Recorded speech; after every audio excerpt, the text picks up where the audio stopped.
Vereadora Rose Frigieri. Bom, eu também fiquei assim um pouco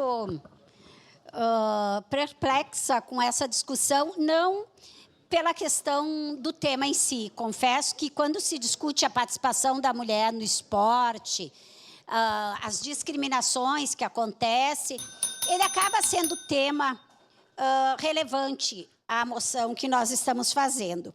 Mas eu acho que, no mínimo, a gente tem que usar esse espaço quando nós estamos falando uma moção de apoio às mulheres que estão sendo discriminadas.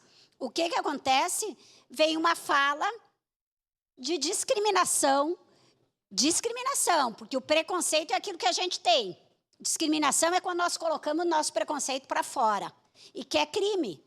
Desculpa, mas para mim transfobia está tipificado como um crime. E é ofensivo, é triste ouvir uma fala assim.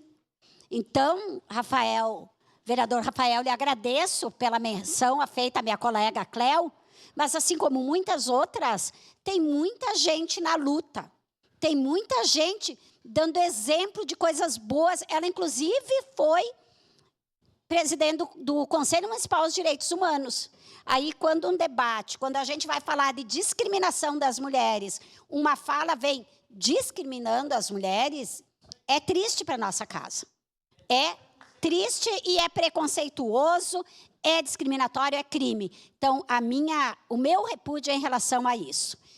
Mas foquemos, né, a questão da moção, que eu votarei favorável, vereadora, assinei, inclusive, né?